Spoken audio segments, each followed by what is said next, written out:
Martial Peak, Kabanata 4661. Pagpapatuyo ng lawa para mahuli ang isda. Ang baliw na bastos na iyon. Si Qin Fen ay umungol sa pamamagitan ng nagngangalit na mga ngipin. Ang isa pang 6th grade Heaven Opening Realm Master ay mukhang nalulungkot. Pinatuyo niya talaga ang lawa para mahuli ang mga isda. Bagamat walang sinabi ang 5th grade Heaven Opening Realm Master, idiniin niya ang kanyang mga labi ng may malungkot na ekspresyon. Sa puntong ito, sa wakas ay napagtanto ng kanilang mga kasama na may mali.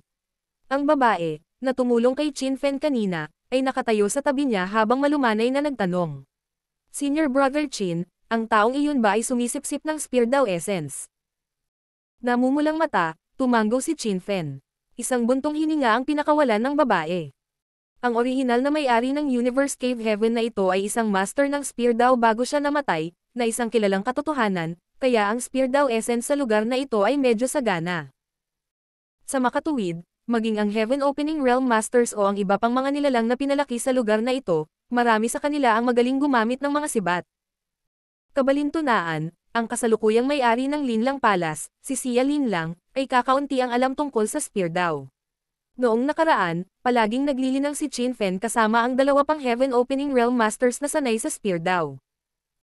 Madali nilang makakamit ang mas mataas na taas sa Spear Dao dahil sa kakaibang kapaligiran sa Universe Cave Heaven na ito. Kung ang Universe Cave Heaven na ito ay parang lawa, ang sapat na Spear Dao Essence sa lugar na ito ay parang isda, at ang mga taong sanay sa Spear Dao ay parang mga mangingisda sa dalampasigan.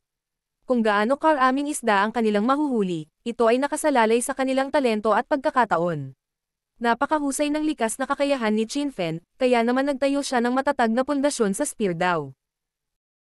Minsang sinabi ni Xia Linlang na kung patuloy na makakamit ni Qin Fen ang mas mataas na taas, magkakaroon siya ng pagkakataong matanggap ang mana nitong Universe Cave Heaven na iniwan ng dating may-ari. Ito ay pamana ng isang 8th grade Heaven Opening Realm Master, kaya inaasahan na lahat ay nakatutok dito. Si Qin Fen ay palaging itinuturing na ang kanyang sarili ang tanging pagpipilian upang magtagumpay sa mana. Gayunpaman, sa sandaling ito, may nagdala ng isang higanteng lambat na may napakaliit na butas sa lawa na puno ng isda. Pagkatapos niyang mahuli ang isda, hindi na magiging marami, kung mayroon man para sa iba. Iyon ang dahilan kung bakit nadurog ang puso ni Qin Fen, at ito ang parehong kaso para sa iba pang dalawang Heaven Opening Realm Masters na mga eksperto sa Spear Dao. Sa loob ng Linlang Palace, si Yang Kai, na naka-cross legs ay nakaupo sa gitna ng Grand Array, ay malinaw na nararamdaman ang abstruse aura na dumadaloy sa kanyang katawan mula sa lahat ng direksyon, na tumulong sa kanya na mabilis na maunawaan ang Spear Dao. Ang pakiramdam ng paliwanag ay nagparamdam sa kanya ng kagalakan. Sa sandaling dinala siya ni Xia Linlang sa lugar na ito, naramdaman niya na ang Spear Dao Essence sa lugar na ito ay sagana. Ito ang dahilan kung bakit niya napabuti ang kanyang pangunawa sa Spear Dao ng 2 antas sa loob lamang ng 10 taon. Gayunpaman, hindi siya kontento sa ganoon lang. Ang kanyang layunin ay palaging makuha ang lahat ng Spear Dao Essence sa lugar na ito. Kung ang kanyang mga aksyon ay itinuturing na pagpapatuyo ng lawa upang mahuli ang mga isda, hindi siya nagbigay ng kalokohan. Dahil sinusubukan ni Xia Linlang na saktan siya, tiyak na kailangan niyang maghiganti. Bagamat matagal na ang planong ito ni Yang Kai, hindi niya ito maisakatuparan. Ngayong napinaw na niya ang kalahati ng Linlang Palace, may karapatan siyang gawin ito ngayon. Maliban sa pagiging artifact ng palasyo, ang Linlang Palace din ang command center ng buong Universe Cave Heaven. Ang mga stream ng aura sa paligid ng gilid ng Grand Array ay malapit na konektado sa Universe Cave Heaven, at bawat galaw na gagawin dito ay magkakaroon ng malalayong implikasyon. Ang status ng Linlang Palace sa Universe Cave Heaven na ito ay kapareho ng sa Blood Monster Divine Palace sa Blood Monster Cave Heaven. Ang dahilan kung bakit gustong pinuhin ng Blood Crow ang Blood Monster Divine Palace noon ay para kontrolin ang buong Blood Monster Cave Heaven. Kahit nakalahati pa lang ng Linlang Palace ang napino ni Yang Kai, magagawa niya ang anumang gusto niya, dahil wala ang controller ng kalahati.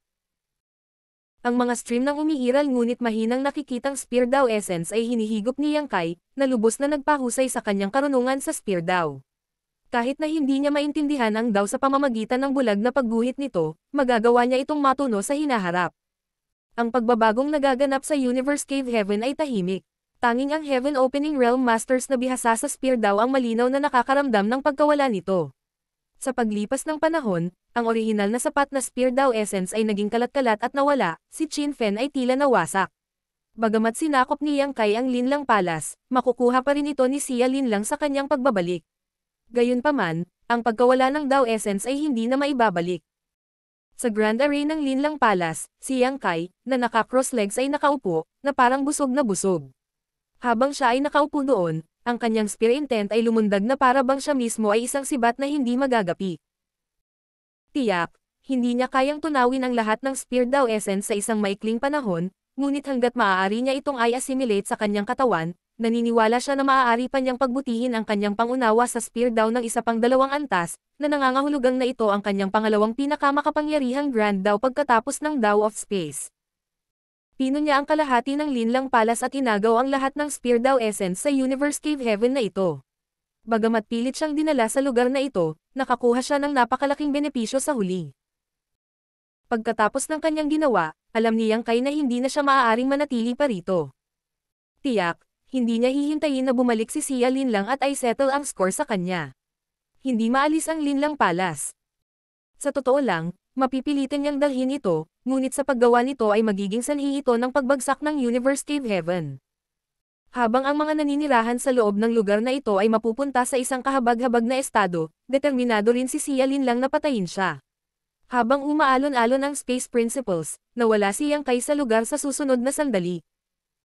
Nang muli siyang lumitaw ay nasa harap na siya ng portal kung saan siya dumaan dati para makapasok sa lugar na ito. Nawala rin ang aura ni Xia Linlang sa lugar na ito nang umalis siya kanina.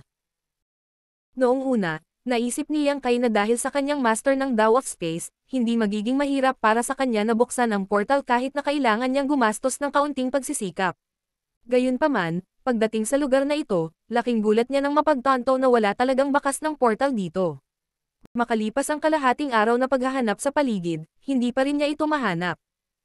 Nagdulot ito ng pagsimangot ni Yang Kai, ngunit isang ideya ang pumasok sa kanyang isipan sa susunod na sandali.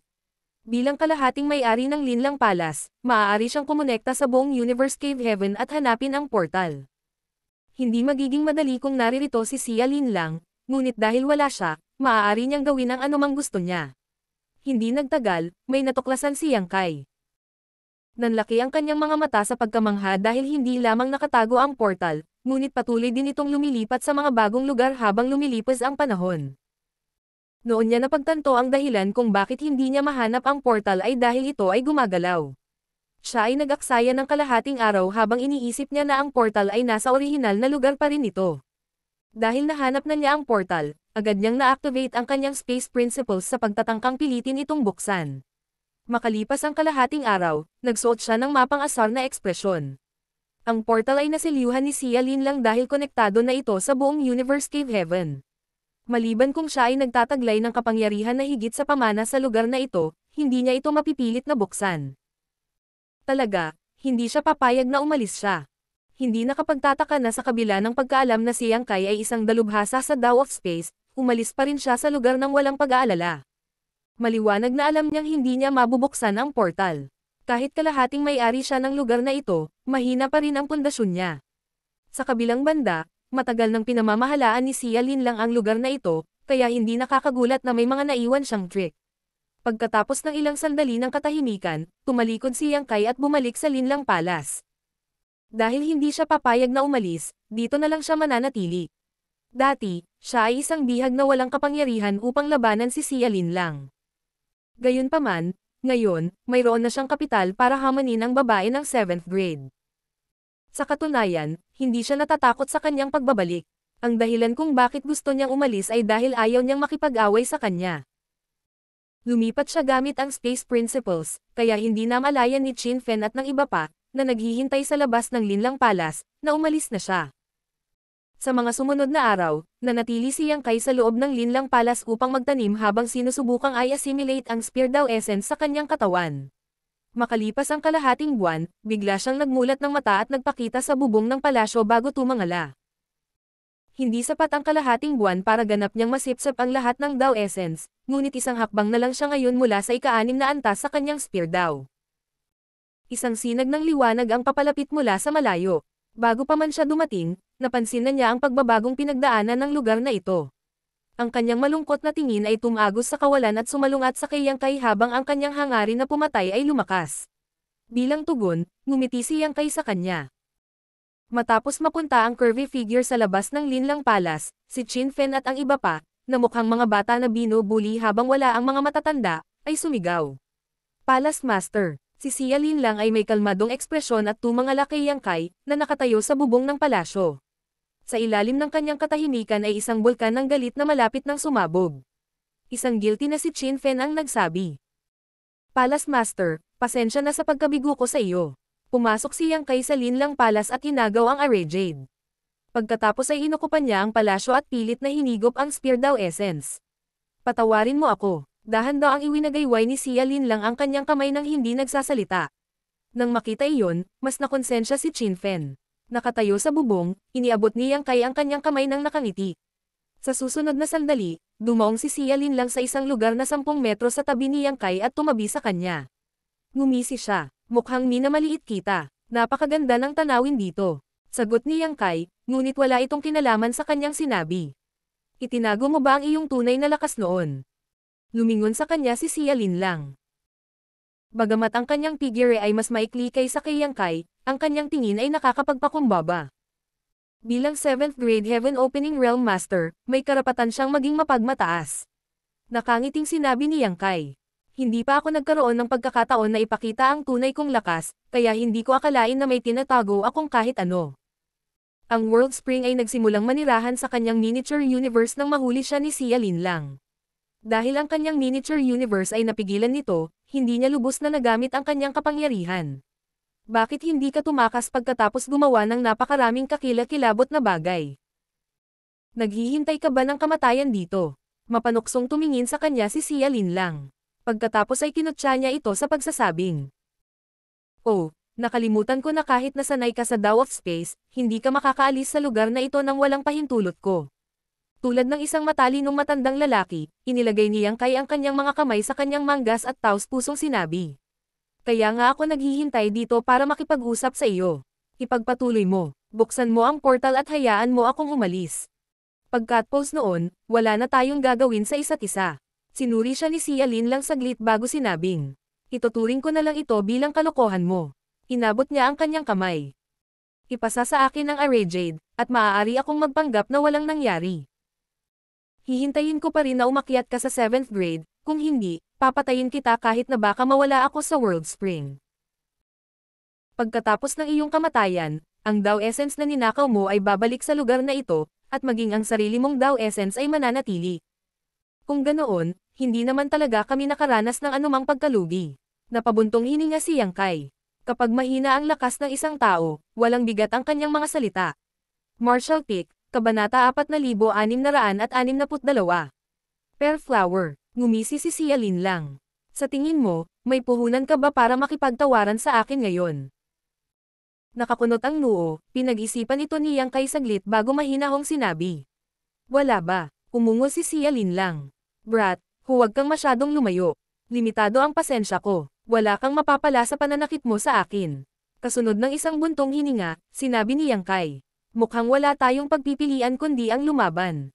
Pagkatapos ay iniabot niya ang kanyang kamay at tinawag ang kanyang sibat bago ito itinutok sa kanya. Halika, Grandma, Grandma. Si Xia Linlang, na may hitsura ng isang magandang dalaga, ay nakaramdam ng kahihiyan habang lumiliko ang kanyang mukha.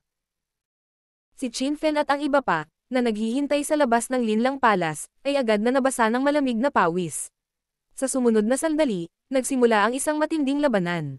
Pilit na itinulak ni Xia Linlang ang kanyang palad patungo kay Yang Kai na 10 metro lang ang layo.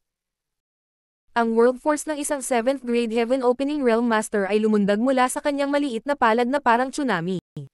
Walang pagpipigil sa kanyang kapangyarihan dahil tila nagalit siya sa tinawag ni Yang Kai sa kanya. Isang hindi nababagabag na Yang Kai ang hamarang sa pag-atake gamit ang kanyang sibat. Habang nagsasagupaan ang kanilang World Forces, ang pagsabog ng hangin ay naging isang ripple at kumalat. Ang Asher Dragon Spear ay yumuko, na parang masisira ito anumang oras. Sa harap ng napakalaking kapangyarihan, ginamit ni Yang Kai ang puwersa upang lumipad ng paurong at magbukas ng ilang distansya.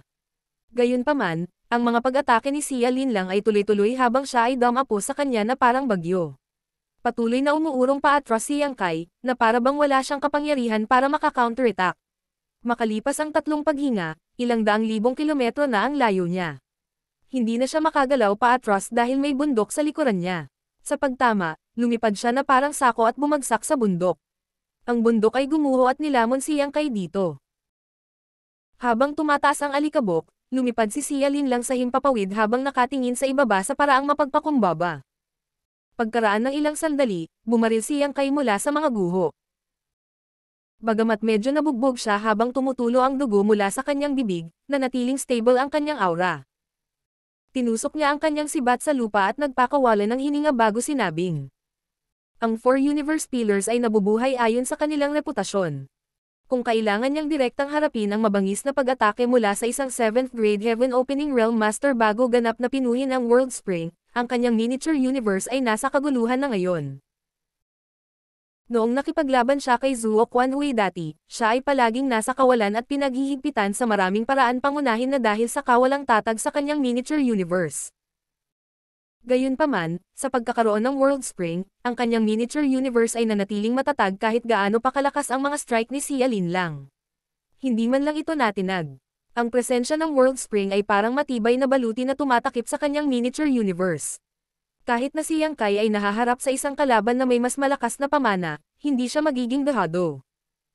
Tiyak, kung ang kalaban ay sapat na malakas upang basagin ang baluti na iyon, hindi na masisiguro ng World Spring ang katatagan ng kanyang miniature universe. Bagamat si Xia Lin lang ay isang 7th grade Heaven Opening Realm Master gayunpaman, wala siyang kapangyarihang basagin ang proteksyon ng World Spring. Masasabing sa pagkakaroon ng World Spring, naabot ni Yang Kai ang mas mataas na antas sa kanyang lakas sa pakikipaglaban dahil mayroon na siyang kabisera upang labanan ang mga kalaban na nasa mas mataas na grado kaysa sa kanya. Iyan ba ang dahilan kung bakit ka kumpiyansa? Tumingin sa kanya si Xia Lin lang. Kung sa tingin mo ay wala akong magagawa dahil lang nasa iyo ang World Spring, nagkakamali ka. Kahit na mayroon siyang hindi nagkakamali na depensa, hindi niya magagawang talunin ang kabilang partido kung walang kapangyarihang lumaban. Pinunasan ni Yang Kai ang dugo sa kanyang bibig at ngumiti. Kahit na ang World Spring ay kamangha-mangha, ito ay isang panlabas na tulong lamang. Kung ang aking kumpiyansa ay nakasalalay sa anumang mga kasangkapan lamang, hindi ako mabubuhay hanggang ngayon. Isang pagsimangot ang lumitaw sa mukha ni Xia Lin lang nang sa wakas ay nakita niya ang batang lalaki sa kanyang harapan sa ibang liwanag. Itinaas ni Yang Kai ang kanyang sibat at naghanda bago nagsalita at sumigaw. Pearl Flower. Sa isang iglap, naalarma si Xia Lin lang dahil sa sandaling itinaas ni Yang Kai ang kanyang sibat, ang buong Universe Cave Heaven ay tila sumasalamin sa kanya. Pagtingin niya sa itaas, napagtanto niya na ang figure ni Yang Kai ay tila naging isang matalas na sibat. Bilang kalahating may-ari ng Universe Cave Heaven na ito, huminga si Xia Lin lang habang sinusubukang pigilan ang resonance ng mundo sa kanya. Ngumiti si Yang Kai, pareho tayong kalahating may-ari ng lugar na ito. Gayunpaman, tila pinapaboran ako ng mundong ito. May malungkot na ekspresyon sa mukha ni Xia Lin lang nang mapagtanto niyang hindi niya kayang pigilan ang resonance. Hindi dahil sa siya, bilang isang kalahating may-ari, ay mas mababa kay Yang Kai sa mga tuntunin ng kontrol. Sa katunayan, pantay-pantay sila pagdating sa kakayahan nilang manipulahin ang Universe Cave Heaven. Sa makatuwid, hindi niya kailanman naisip na gamitin ang kapangyarihan ng Universe Cave Heaven para makitungo sa kanya, ni si Yang Kai ay may ganitong plano, dahil walang kabuluhan na gawin iyon. Sa paggawa nito ay mauubos lamang nila ang pamana nitong Universe Cave Heaven. Talagang pantay-pantay sila pagdating sa kanilang kontrol sa mundong ito, ngunit walang duda na ang mundo na ito ay pinapaboran ang tagalabas na si Yang Kai sa halip na si Xia Lin lang, na nakatira sa lugar na ito sa mahabang panahon. Iyon ay dahil na-absorb ni Yang Kai ang lahat ng Spear Dao Essence sa lugar na ito, kaya siya ay maituturing nakahalili sa mana ng orihinal na may-ari nito. Sa isang tame-time na ekspresyon, ipinahayag ni Yang Kai. Ang titulo ng orihinal na may-ari ng Universe Cave Heaven na ito ay Pearl Flower Divine Monarch, at ang totoong pangalan ng palasyong iyon ay Pearl Flower Palace, hindi Lin Lang Palace. Sumimangot si Xia Lin lang. Maaari kong tawagin ito kahit anong gusto ko. Wala ito sa iyong negosyo. Sumagot si Yang Kai nang walang pag-aalinlangan. Hindi ko iyon bagay sa nakaraan. Gayunpaman, dahil nakuha ko ang mana ng Senior Pearl Flower, mayroon akong tungkulin na ayusin ang mga bagay-bagay. Pagkatapos ay itinutok niya ang kanyang sibat sa kanya at huminga ng malalim. Sa ugong ng mundong ito, ang kanyang aura ay lumakas ng husto. Ang pangalan ko ay Yang Kai, at ako ay walang hanggang pasasalamat sa iyong pamana, Divine Monarch. Ngayon, hiniram ko ang iyong kapangyarihan, kaya hindi ko binaygo ang iyong mga inaasahan. Habang marahang itinutulak palabas ang kanyang Asher Dragon Spear, muling umungal si Yang Kai. Pearl Flower. Sa sandaling iyon, ang lahat ng mga puno ng peras sa mundong ito ay tila namumulaklak. Ang mga anino ng kanyang sibat ay pumuno sa buong mundo at nilamon si Xia Linlang. Sa tulong ng World Force, ang kanyang welga ay kakilakilabot na malakas habang ang World Force ay bumulwak sa kanyang sariling miniature universe tulad ng isang rumaragasang tubig. Habang kumikilos siya, ang Grand Hall ng lugar na pinangalan ng Linlang Palace ni Xia Linlang, na dapat ay Pearl Flower Palace, ay nagliwanag ng nakasisilaw na ningning habang pinupuno ng Spear Intent ang mundo. Si Qin Fen at ang iba pang Heaven Opening Realm Masters, na mga eksperto sa Spear daw, ay natulala habang nakatingin sila sa langit ng Pearl Flower Blossoms. Napuno ng pagkamangha ang kanilang mga mata dahil ito ang pinakamagandang tanawin na nakita nila. Isang sandali ang tila lumipas, ngunit parang 10 milyong taon na rin ang lumipas. Nang maglaho ang mga anino ng sibat, ang figure ni Xia Linlang ay tila nabugbog.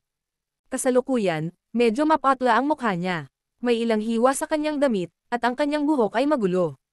Ang kanyang kambal na taluktok ay lumundag habang nakatitig siya kay Yang Kai. Habang kinakagat niya ang kanyang mga ngipin ay umaagos ang dugo sa gilid ng kanyang bibig. Napangiti si Yang Kai. Magagawa ko pa ito ng 3 beses. Namula ang mukha ni Xia Linlang.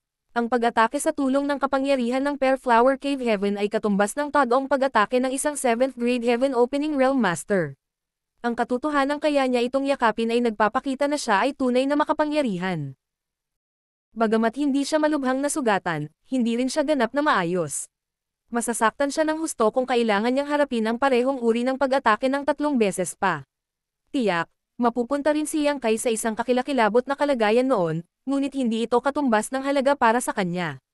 Sa sandaling iyon, siya ay nasa isang dilema.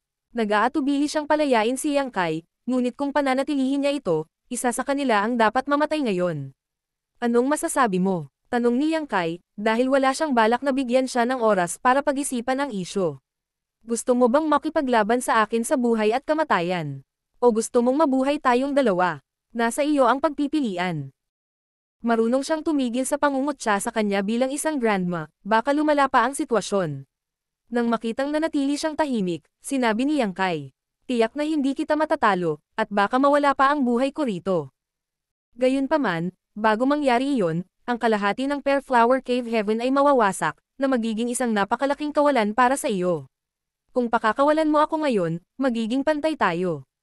Baka mag-usap pa tayo sa isang tasa ng alak kapag nagkita tayong muli sa hinaharap. Isang napakaraming ekspresyon ang bumungad kay Xia Linlang habang si Yang Kai ay tumigil sa paghihimok sa kanya habang siya ay tumahimik. Ilang sandali pa, naging malumanay ang ekspresyon niya. Huminga siya ng malalim at sinabing, maaari kang umalis, ngunit kailangan mong ibalik sa akin ang Jade. Nang marinig iyon, tumanggo si Yang Kai na may kagalakan. Mabuti, gayunpaman, kailangan mo akong paalisin. Pinaningkitan siya ni Xia Linlang at sumugod sa kalangitan. Matapos tanggalin ang kanyang Asher Dragon Spear, inilagay ni Yang Kai ang kanyang mga kamay sa kanyang likuran at mahinahong sumunod sa kanya.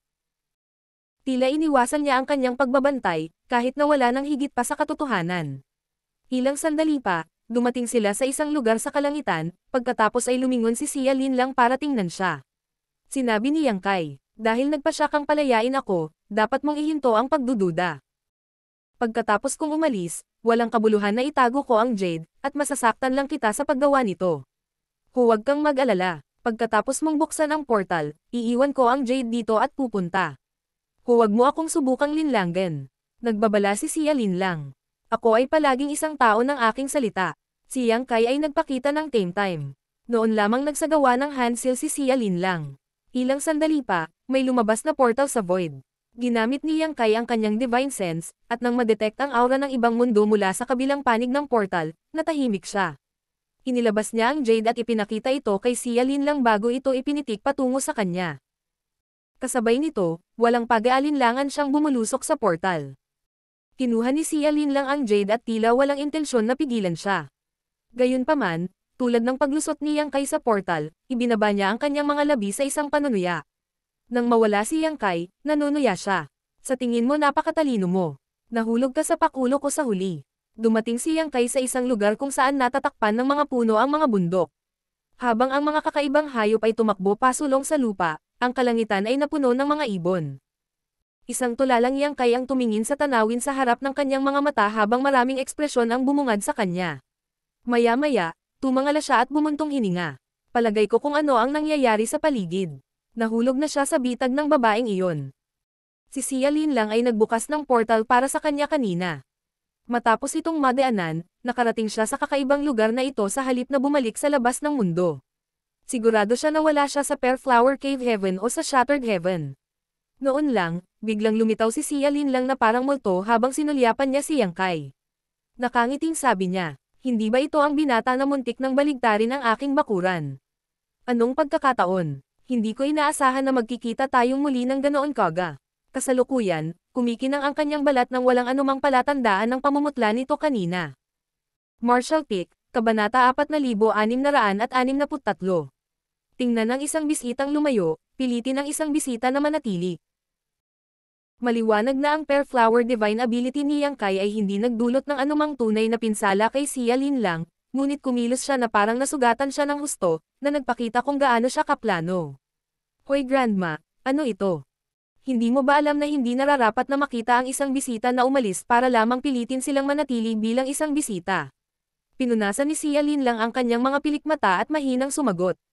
Inaasahan na ang mga babae ay mga mali-mali na nilalang. Hindi ka ba tinuruan ng nanay mo niyan? Sa sandaling iyon, nawalan ng masabi si Yang Kai. Pagkatapos ng ilang sandali ng katahimikan, sinabi niya. Kung hindi ako nagkakamali, ito ang dapat na mundo sa scroll ng larawan. Isang kalmado at nakakumbinsi na si Xiaolin lang ang tumingin sa kanya. Kumusta ka pa rin sa mod na tanungin ako tungkol sa mga walang kabuluhang bagay kahit na humaharap sa iyong nalalapit na kamatayan? Parang kinakausap ni Yang Kai ang kanyang sarili habang sinasabi niya. Ang portal ng Pearl Flower Cave Heaven ay ang picture scroll na iyon. Napagtanto ko na ang scroll ng larawan ay hindi pangkaraniwan noong una ko itong makita, ngunit ngayon ay tila ang scroll ng larawan ay hindi lamang isang makapangyarihang artifact, ngunit isang self-contained na mundo ng sarili nitong. Nag-aatubili kang palayain ako, ngunit ginamit mo talaga ako ng panlilinlang para hayaan akong tumalon sa isang masangkop na hola kaysa sa huli. Sa puntong ito, inis na bamulong si Yang Kai. Mukhang bago ka bumalik, kahit pilitin kong buksan ang portal ng Pearl Flower Cave Heaven, lulubog pa rin ako sa lugar na ito at makulong. Tinitigan siya ni Xiaolin lang ng hindi nakapipinsalang paraan. Paano kung naisip mo na? Walang tableta sa mundo para sa panghihinayang. Kung meron man, wala akong balak bumili ng ilang libo sa kanila at hayaan kang matikman. Idiniin ni Yang Kai ang kanyang kamay sa kanyang dibdib. Nakakatakot, nagkatikip ang mga labi, humadjejek si Xiaolin lang. Talaga. Sa totoo lang, ako ay lubos na nasisiyahan. Tinitigan siya ng galit na si Yang Kai at sinabing. Tinatrato kita ng may katapatan, ngunit sa halip ay binalik mo ang iyong salita. Hindi iyon matuwid. Hindi napigilan ni Xiaolin lang na imulat ang kanyang mga mata. Napakakapal ng balat na lalaki. Dahil wala ka ng pag-aalala, handa ka na bang gumawa ng hakbang ngayon?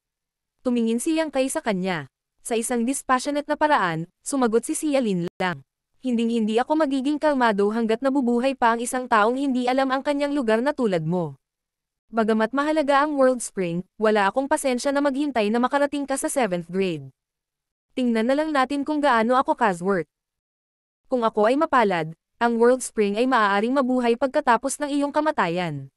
Kung hindi, manunood na lang ako habang ang World Spring ay kasama mo sa Yellow Springs. Bilang 6th grade Heaven Opening Realm Master, hindi ka dapat magsisi dahil mayroon kang ganoong karangalan.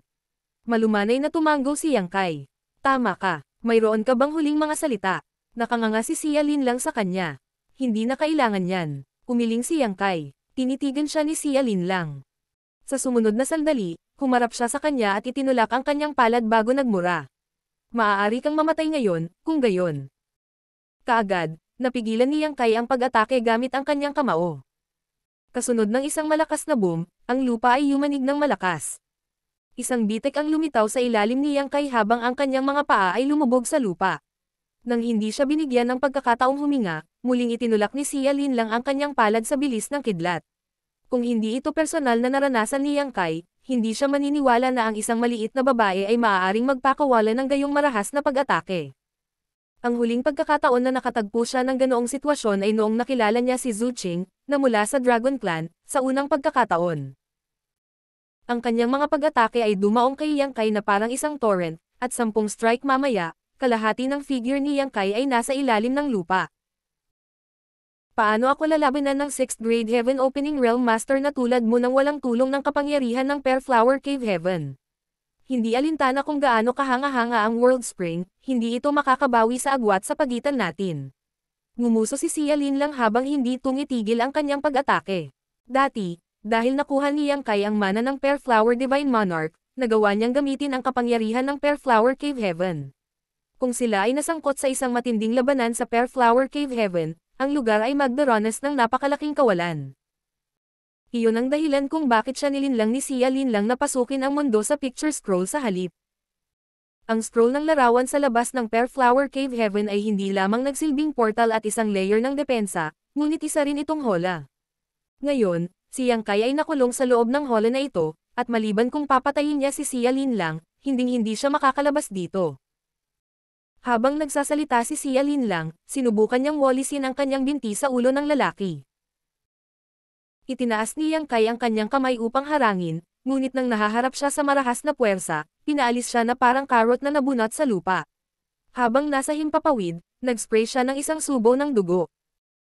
Bagamat nagawang patatagin ng World Spring ang kanyang miniature universe at pigilan ito na mahulog sa kaguluhan, ang mga pag-atake mula sa isang 7th grade Heaven Opening Realm Master ay hindi maaaring maliitin. Matapos matamaan ng maraming beses, natural na nasugatan si Yang Kai. Nahirapan siyang magpakatatag sa hangin at pinunasan ang dugo sa kanyang bibig. Habang nakatingin siya sa mukhang malungkot na si Xia Lin lang, ngumiti siya at tinuya. Ang isang matandang paniki na tulad mo ay talagang napakalakas. Isang galit na si Xia Lin lang ang sumigaw. Puputusan ko ang bibig mo. Sa sandaling matapos niyang sabihin ang huling salita, si Yang Kai ay pinaalis muli na parang tinamaan ng kidlat. Bagamat siya ay nasa isang defensive na pose, may malaking agwat sa pagitan ng kanilang mga lakas, kaya hindi niya nagawang iwaksi ang kanyang nagngangalit na pag-atake. Nayanig ang lupa at namutla ang langit. Ang mga bundok sa scroll ng larawan ay gumuho at nahulog. Parang nabaligtad ang buong mundo. Si Xia Lin lang ay hindi napigilan, na humantong kay Yang Kai na hampasin na parang sandbag, walang kapangyarihan sa pag-counterattack. Kung hindi niya napino ang World Spring, ang kanyang miniature universe ay nawasak na. Kung hindi lang dahil sa sobrang tibay ng kanyang half-dragon form na pangangatawan ay hindi siya magtitiyaga. Sa kabilang banda, si Xia Lin lang ay lalong nabalisa sa paglipas ng panahon, dahil pakiramdam niya ay may isang uri ng lihim na balak si Yang Kai. Pagkatapos ng lahat, hindi pa niya ipinapatawag ang kanyang sibat hanggang ngayon at pasimpleng nakaharap sa kanya ang kanyang katawan.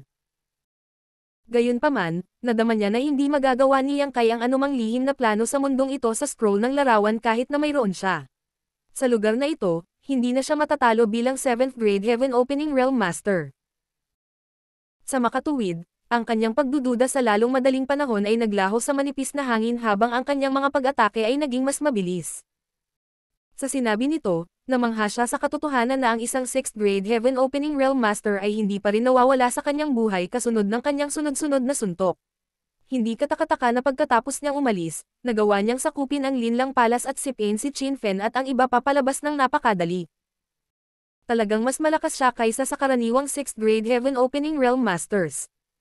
Pagkaraan ng isang incense stick, si Yang Kai ay mukhang nasa isang ganap na kawalan dahil siya ay ganap na walang kapangyarihan na lumaban. Bukod sa maraming pasa sa mukha, puno pa ng mga sugat at dugo ang kanyang figure. Mukha talaga siyang bagbog. Nawalan ng pasensya, kalmadong tinitigan ni Xia Lin lang ang nakakagulat na lalaki na nakatayo hindi kalayuan sa kanya. Isang pakiramdam ng pag-aalinlangan ang sumilay sa kanyang mga mata, ngunit agad din itong nawala. Habang nagsisil siya ng kamay, sumigaw siya. Tatapusin ko ito dito. Habang nabuo ang kanyang handsil, ang kanyang world force ay lumundag. Pagkatapos ay itinuro niya ang kanyang daliri sa noo ni Yang Kai mula sa malayo. Ang kanyang pag-atake ang magpapasya sa buhay o kamatayan ng lalaking ito. Ang kanyang payat na daliri ay tila hindi pinansin ang mga limitasyon ng espasyo at marahang damapo sa noo ni Yang Kai. Parang nataman ng bundok, bigla niyang itinagilid ang ulo, ngunit sumilay ang ngiti sa mukha niyang nababalot ng dugo sa mismong pagkakataong iyon habang inilabas niya ang kanyang kamao at sumigaw. Cow punch! Isang marahas na puwersa ang lumabas mula sa kanyang anyo. Kasunod ng trail ng aura na ginugol niya ng labis na pagsisikap sa paghabol, ibinagsak ni Yang Kai ang lahat ng puwersa na maaari niyang tipunin sa miniature universe ng babae. Ang ekspresyon ni Xia Linlang ay lubhang nagbago.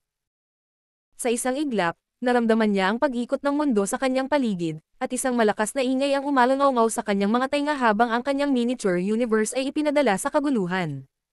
Bago siya natauhan, nakita niya ang isang sibat na nagpapalaki sa harap ng kanyang mga mata sa pamamagitan ng kanyang malabong paningin, isang nakakatakot na nakamamatay na layunin na umiikot sa dulo nito. Gayunpaman, ang lakas at katatagan ng isang 7th grade Heaven Opening Realm Master ay hindi maaaring maliitin. Sa kritikal na sandali, pilit na hinugot ni Xia Linlang ang lakas ng kanyang miniature universe at nagpalakas ng higit na puwersa gamit ang daliri na nasa noo ni Yang Kai, na nagpapalayo sa kanya.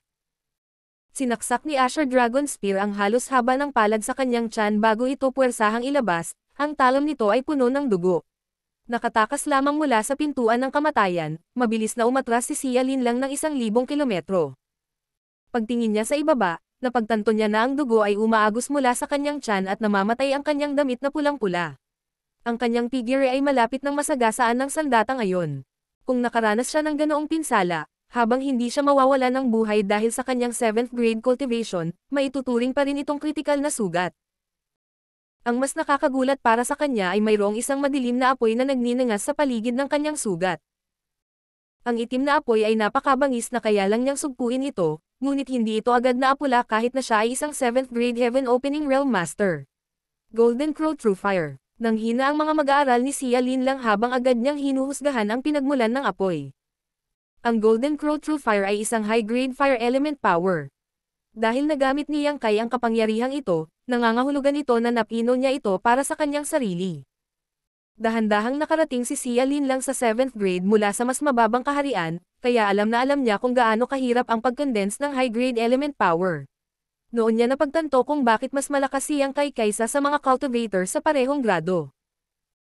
Sa napakalawak na universo na ito, ang mga makakapag-condense ng high-grade elements at makapasok sa Heaven Opening Realm ay pawang mga sikat na figure.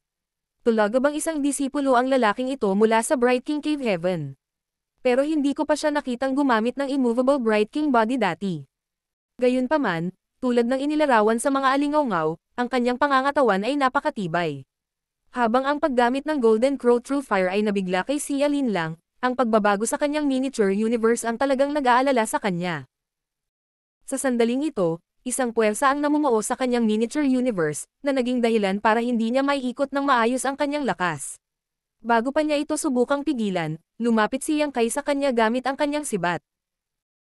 Kitang-kita ang marka ng isang daliri sa kanyang glabela at damaloy ang gintong dugo mula sa sugat at dumulas sa kanyang mukha.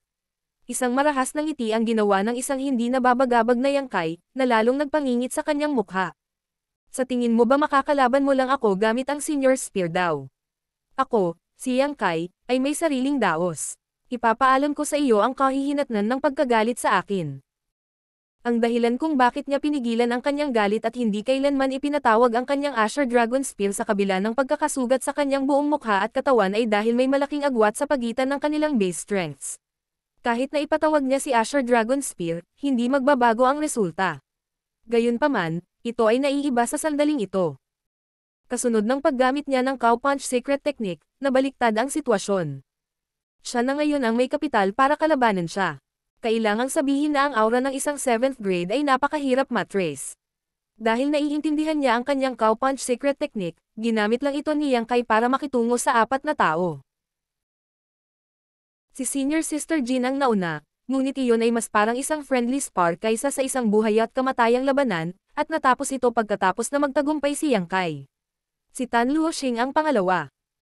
Bilang 6th grade blood slave, halos wala na siyang anumang sentience na natitira upang pag-usapan, kaya pagkatapos na mahuli ni Yang Kai ang trail ng kanyang aura, agad siyang pinatay. Ang Blood Crow ang pangatlo, at talagang nakaranas siya ng malaking pag-urong dahil kay Yang Kai. Gayunpaman, ang tatlong ito ay nasa 6th grade habang si Xia Linlang ay nasa 7th grade. Hindi natiis ni Yang Kai ang halaga ng pag-atake ng isang insenso nang walang dahilan. Habang nagsasagupaan ang kanilang world forces at nagkasalikop ang kanilang mga aura, sa wakas ay makakahanap na siya ng pagkakataong maka-counter-attack sa pinakakritikal na sandali. Walang kamalay-malay sa kakayahan ni Yang Kai, si Xia Linlang ay halos mapasok ang kanyang figure sa pamamagitan ng kanyang sibat. Kung siya ay isang mas malakas na 7th grade Heaven Opening Realm Master, si Yang Kai ay maaaring walang pagkakataon na gamitin ang secret technique na ito at siya ay nahulog sa isang estado ng ganap na kawalan ng kapangyarihan. Martial Peak, Kabanata 4664. Kapwa pagkatalo. Si Yang Kai ay naglalaro ng apoy sa pamamagitan ng pagtitiis sa pambobomba ng mga pag-atake sa loob ng isang buong oras ng insenso. Kung hindi siya nag-iingat, baka nawalan siya ng buhay. Gayunpaman, kung hindi niya ginawa iyon, hindi niya makukuha ang karapatang lumaban kay Xia Linlang, isang 7th grade Heaven Opening Realm Master. Habang hawak niya ang kanyang Asher Dragon Spear, tila namumulaklak ang pear flowers. Naunawaan ni Yang Kai ang divine ability na ito pagkatapos makuha ang mana ng Pear Flower Divine Monarch, kaya hindi niya ito sariling teknik. Kung nasa Pear Flower Cave Heaven pa siya, maaari niyang gamitin ang kapangyarihan ng mundo at magpakawala ng suntok na katumbas ng full powered attack ng 7th grade master. Gayunpaman, dahil umalis siya sa Pear Flower Cave Heaven, ang puwersa ng pag-atake na ito ay naging mas kaunti, kahit na ito ay medyo malakas pa rin. Ang figure ni Xia Linlang ay nilamon ng hindi mabilang na mga anino ng sibat, ngunit habang ang kanyang world force ay lumundag, ang mga multo ay nawala. Sa isang tame-time na ekspresyon, umungal si Yang Kai. Golden Crow Casting Sun. Hindi sa kanya ang daw ni Senior Pear Flower. Gayunpaman, ginawa ng Golden Crow Casting Sun. Habang ang isang Golden Crow ay narinig na humihiyaw, isang Great Sun ang tumalon sa kalangitan at nagpapaliwanag sa buong mundo. Ang mga balintataw ni Xia Linlang ay muling nagkontrata habang siya ay bumulalas. Isang divine manifestation. Napatawa si Yang Kai. Meron kang matalas na paningin. Ito ay talagang isang divine manifestation. Pagkatapos ay idinikit niya ang kanyang sibat sa Great Sun at itinulak ito patungo sa babae. Mukhang magkasalungat ang tingin ni Xia Linlang. Siya ay nagseselos at naiinggit, ngunit sa parehong oras, siya ay hindi nagbitiw at galit na galit. Karaniwan, ang divine manifestations ay exclusive sa high-grade masters. Kapag naabot lang ng isang cultivator ang high-grade Heaven Opening Realm ay magkakaroon sila ng pagkakataong maunawaan ang sarili nilang divine manifestation. Gayunpaman, hindi lahat ng high-grade Heaven Opening Realm Master ay nagkaroon ng pagkakataong ito. Kahit na matagal na mula nang umakyat si Xia Linlang sa 7th grade, hindi pa rin niya naiintindihan ang sarili niyang divine manifestation. Maraming 7th grade Heaven Opening Realm Masters na nanatiling nakatago sa Shattered Heaven, ngunit 10% lang sa kanila ang maaaring gumamit ng divine manifestations. Hindi inaasahan ni Xia Linlang na balang araw ay makakatagpo siya ng 6th grade Heaven Opening Realm Master na maaaring magbigay ng divine manifestation. Sa sandaling iyon, pakiramdam niya ay nananaginip siya. Kung hindi ito panaginip, bakit magkakaroon ng katawa-tawang bagay sa mundong ito? Gayunpaman, ang divine manifestation ay talagang nagpakita ng isang high-grade power, kaya hindi niya ito maaaring maliitin. Ang sibat ay sumulong na parang dragon habang ang Great Sun ay mabilis na lumaki sa kanyang mga mata. Dahil magulo pa rin ang kanyang aura, walang paraan para makaiwas siya sa pag-atake. Naiwan na walang ibang pagpipilian, si Xia Linlang ay nagpakawala ng isang mahusay na sigaw habang ang ilusyon na multo ng kanyang miniature universe ay kumikislap sa kanyang likuran. Hindi pinapansin ang kaguluhan sa kanyang miniature universe, pilit niyang inilabas ang kanyang world force para salubungin ang Great Sun. Nang magkasalubong ang mga galaw, tumahimik ang mundo. Habang sumasabog ang Great Sun, ang mundo sa scroll ng larawan ay naging maliwanag. Sina Yang Kai at Xia Linlang ay parehong pinalipad sa magkasalungat na direksyon habang nag-spray sila ng mga subo ng dugo. Habang si Yang Kai ay basang-basa sa dugo, ang buhok ni Xia Linlang ay magulo, at ang kanyang mga damit ay napunit. Ang kaguluhan sa kanyang miniature universe ay pinalala rin. Bago siya makahinga, bigla siyang nilamon ng matinding panganib, na mas matindi kaysa noong ginamit ni Yang Kai ang kanyang divine manifestation ngayon lang. Sa pagpapatatag ng kanyang sarili, itinulak ni Yang Kai ang kanyang kapangyarihan ng walang reserba. Isang Great Sun ang lumundag sa kalangitan, at kasunod nito, isang malamig na buwan ang lumitaw. Ang araw at ang buwan ay sumisikat ng maliwanag ng magkasama. Habang ang mga time principles at space principles ay magkakaugnay, ang lakas ng space-time ay tumagos sa mundo. Sun and Moon Divine Will. Ang dakilang araw at buwan ay umikot sa isa't isa sa walang katapusang pag-ikot, pabilis ng pabilis ang pag-ikot. Habang may dalang kamangha-manghang kapangyarihan, lumipad ang dalawang celestial body patungo kay Xia Linlang, na nahihilo pa rin sa huling pag-atake. Ang espasyo ay agad na nagyelo habang ang oras ay tila tumigil sa pag-agos. Si Xia Linlang ay hindi pa nakatagpo ng ganoong kakatwang divine ability. Sa sandaling iyon, hindi niya alam kung ano ang gagawin. Sa kabila nito, likas niyang nauunawaan na ang isang malaking puwersa ay kayang sugpuin ang kahit 10 masters. Habang nagngangalit ang kanyang mga ngipin, pinigilan niya ang namumuong sigla sa kanyang puso at baliw na isinaaktibo ang kanyang world force bago sinalubong ang mabilis na pag-ikot ng araw at buwan. Habang gumuho ang nakapalibot na espasyo, bumaril si Xia Linlang at ipinatong ang isang palad sa noo ni Yang Kai. Pinaalis si Yang Kai habang nakahawak sa kanyang sibat. Habang umaagos ang dugo, pareho silang bumagsak sa lupa na may malakas na kalabog. Habang nakahiga sa lupa, humihingal si Yang Kai at nanlaki ang kanyang mga mata, ngunit nanlalabo ang kanyang paningin. Nararamdaman niya ang kanyang aura na umaagos sa kanyang katawan, na para bang may libu-libong kabayo na umaalingaw-ngaw sa kanyang loob at pinaghiwa-hiwalay ang kanyang pangangatawan. Dati niyang tiniis ang mga pag-atake ni Xia Linlang para sa isang buong insenso, at ngayon ay gumawa siya ng dalawang malalakas na pag-atake nang hindi isinasaalang-alang ang pagkonsumo ng enerhiya. Matapos siyang tamaan ng buong puwersang kontra-atake ng babae, muntik na siyang mawalan ng buhay. Sa sandaling ito, wala siyang lakas na gumalaw kahit isang daliri. Bagamat siya ay malubhang nasugatan, si Xia Linlang ay wala sa anumang mas magandang kalagayan. Siya ay sunod-sunod na tinamaan ng cow punch ni Yang Kai, pagkatapos ay ang kanyang Golden Crow Casting Sun, pagkatapos ay ang kanyang Sun and Moon Divine Will. Sa kabila ng pagiging 7th grade Heaven Opening Realm Master, hindi siya maaaring magpatuloy sa pakikipaglaban pagkatapos makaranas ng napakaraming malalakas na suntok. Habang pinapagana niya ang kanyang Divine Sense, napagtanto ni Yang Kai na ang babae ay talagang nakahiga sa isang hukay na ilang libong metro ang layo. Nanatili siyang hindi gumagalaw, at mahina ang kanyang aura. Ang matinding labanan ay naging isang pagkatalo sa isa't isa. Walang maniniwala kung sasabihin sa kanila. Bagamat may pagkakaiba lamang ng isang grado, ang isang 7th grade master ay dapat na madaling talunin ang 10 6th grade masters, kaya paano napunta si Xia Linlang sa ganoong estado? Gayunpaman, iyon talaga ang nangyari. Sa kasalukuyan, si Xia Linlang, na nakahiga sa hukay, ay tila napahiya.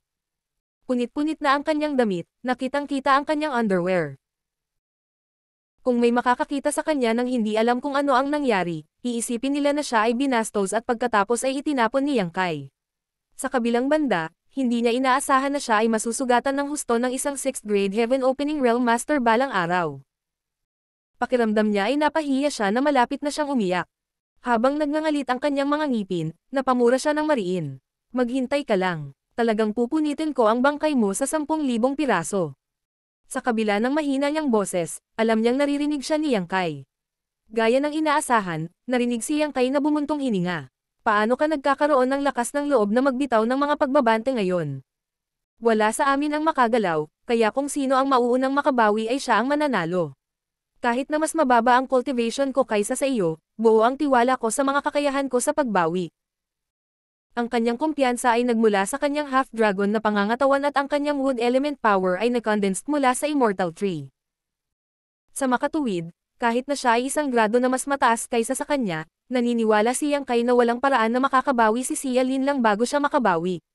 Bagamat siya ay sapat na mapalad na itinulak si Xia Linlang sa gilid, ito ay salamat din sa kanyang pinag-isipang mabuti na plano. Kung hindi naging epektibo ang kanyang cow punch secret technique, hindi mangyayari ang kasunod na pagkakasunod-sunod ng mga pangyayari. Ang kaguluhan sa kanyang small universe ay nagbigay kay Yang Kai ng pagkakataon na tamaan siya ng kanyang dalawang trump card. Kung hindi, gaano man kalakas ang Golden Crow Casting Sun at Sun and Moon Divine Will, maaaring naresolba ng 7th grade Heaven Opening Realm Master ang kanyang mga pag-atake. Iyon ang nangyari noong lumaban siya kay Zhuo Quanhui. Si Yang Kai ay sumabak sa ilang matinding pakikipaglaban kay Zhuo Quanhui, ngunit maliban sa huling labanan, kung saan siya ay sapat na mapalad na napatay siya, si Yang Kai ay talagang palaging nasa kawalan. Dahil nakipagbunutan siya kay Xia Linlang, ipinakita nito na ang kanyang kapangyarihan ay tumaas ng malaki sa panahong ito. Paano mo naaapi ang isang mahinang babaeng tulad ko? Lalaki ka pa ba? Putol ni Xia Linlang. Ngumisi si Yang Kai. Isa ka lang matandang bruha. Sa palagay ko ay hindi mo inaasahan na mangyayari ito noong inapi mo ako dahil lang sa akala mo ay mas malakas ang iyong sarili. Nagalit si Xia Linlang. Marahil ay bihira siyang makipagtalo sa sinuman, kaya medyo limitado ang kanyang bokabularyo pagdating sa ganoong sitwasyon, kaya't nagpatuloy lang siya sa pag-snap. Lokong brat, gumanti si Yang Kai, matandang bruha, mabangong lalaki, hag. Imbes na gumaling, nag-away silang dalawa habang nakahandusay sa lupa. Bagamat nagmumura sila sa isa't isa, walang duda na ang kalmado at nakolektang kilos ni Yang Kai ay naglagay sa kanya sa isang magandang posisyon. Ilang sandali lang, labis na nagalit si Xia Lin Lang kaya nagsimula siyang mag-spray ng isang subo ng dugo habang ang kanyang kambal na taluktok ay umuusad. Matapos magdusa ng kaunting pagkawala, tumigil siya sa pagpapahiya sa kanyang sarili habang nagpasya siyang itikom ang kanyang bibig at hayaan ang mga salita ni Yang Kai sa kanyang likuran. Napatawa si Yang Kai sa isang mapagmataas na paraan, na parabang nanalo siya sa isa pang laban. Makalipas ang isang oras, bigla siyang nagpakawala ng mahabang hininga. Maaari sana tayong maghiwalay ng landas at mamuhay ng payapa, ngunit pinilit mong piliin ang kamatayan. Nang matapos ang kanyang mga salita, dahan-dahan siyang tumayo at natisod pasulong kasama ang kanyang Asher Dragon Spear sa kamay. Bagamat mahina at hindi matatag ang kanyang aura, naibalik niya ang ilan sa kanyang lakas. Sa kabila ng pakiramdam ng kanyang mga galaw, si Xia Lin Lang ay nanatiling hindi kumikibo. Si Yang Kai ay bumaba sa hukay at tumabi sa kanya. Tumingin sa ibaba, mahinahon niyang tinanong, "Mayroon ka bang huling mga salita?" Pinandilatan siya ni Xia Lin Lang, na parabang sinusubukan niyang hatiin siya sa kalahati gamit ang kanyang tingin. Sinabi pa ni Yang Kai, "Sige, itigil mo na ang pagpapanggap. Ikaw ay isang 7th grade Heaven Opening Realm Master kung tutuusin. Bagamat hindi mo maaaring maibalik ang marami sa iyong lakas sa ganoong kaikling panahon, duda ako na nakahiga ka lang doon sa paghihintay ng kamatayan. Dahil pareho tayong makakagawa ng huling hakbang, tadhana na ang magdedesisyon kung sino sa atin ang huling tatawa." Nagpasya si Xia Lin Lang na huwag pansinin siya at ipinikit ang kanyang mga mata. Sa kabilang banda, si Yang Kai ay nagpakita ng isang tame-time na ekspresyon. Hindi siya maglalakas loob na gumawa ng padalos-dalos na paggalaw nang makita ang reaksyon nito. Tulad ng sinabi niya, pareho silang nanambalik ng kaunting lakas at tila, iniligtas niya ang kanya upang mag-react ng naaayon. Maliit lang ang tsansa ng tagumpay kung siya ay kumilos ng madalian ngayon. Biglang iminulat ni Xia Lin Lang ang kanyang mga mata at umungal. "Dudukutan ko ang iyong mga mata kung patuloy mo akong tinatitigan." Napunit si Yang Kai sa pagitan ng mga luha at pagtawa. "Hindi naman sa gusto kong samantalahin ka kapag nasa ganoong estado ka, ang gulo lang ng damit mo at ayaw mong magpalit. Iniisip ko lang kung saang parte ng katawan mo sasaksakin ang sibat ko." Huminto siya sandali, pagkatapos ay nagtanong, "Bakit hindi ka magpalit ng bagong damit? Mas magiging disente ka kapag namatay ka." Hindi tiyak kung ano ang nasa isip ni Xia Lin Lang, ngunit talagang sinunod niya ang payo ni Yang Kai. Pagkatapos umupo, kumuha siya ng mga bagong damit mula sa kanyang space ring at diretsyong isinuot iyon. Ito ay tila isang defensive artifact sa halip na ordinaryong damit. Hindi siya pinigilan ni Yang Kai. Matapos maisuot ang kanyang damit, muling nahiga si Xia Lin Lang sa lupa at inilagay ang kanyang mga kamay sa kanyang tiyan. Natahimik siya na parang bangkay. Kumunat ang noo ni Yang Kai. "Ano lang ba gusto mo?" Binuksan ni Xia Lin Lang ang kanyang mga mata at sinulyapan siya. "Hindi ako kikilos. Natutuwa akong panoorin kang kumilos na balisa." Sumimangot si Yang Kai. "Kukunin ko ang isang hakbang kung hindi ka pupunta. Maaari mo itong subukan. Tingnan natin kung sino sa atin ang mamamatay sa huli. Sa tingin mo ba hindi ako maglalakas loob?" Ganap na nagalit si Yang Kai. "Sige, gawin mo. Ano pa ang hinihintay mo?" Habang kumikibot ang mukha ni Yang Kai, pumipintig din ang mga ugat sa kanyang noo. Nang pinag-iisipan niya kung dapat niyang itulak ang kanyang sibat nang hindi nababahala tungkol sa mga kahihinatnan, ang mga pangyayari ay nagbago. Ang mundo sa picture scroll ay yumanig habang ang langit ay namutla. Hindi naisip ni Yang Kai na sinusubukan ng babae na maglunsad ng palihim na pag-atake sa kanya, kaya agad siyang umatras ng humigit kumulang 100 metro. Habang nagtatanggol sa kanyang sibat, siya ay naging ganap na alerto. Sa kabilang banda, mabilis na tumayo si Xia Lin Lang at sinulyapan ang lalaki bagong inisyan. "Akala ko matapang kang tao, pero duwag ka pala." Pagkatapos ay tumangala siya sa langit na nakakunot ang noo. Natauhan din si Yang Kai nang mapagtanto niya na ang kaguluhan ay hindi gawa ng babae. Sa halip, nagmula ito sa labas ng mundo. Habang naaalala niya na nasa mundo sila sa scroll ng larawan, na isa ring portal na patungo sa Pear Flower Cave Heaven, iniangat ni Yang Kai ang kanyang noo at nagtanong, "May umaatake sa portal, tama ba?"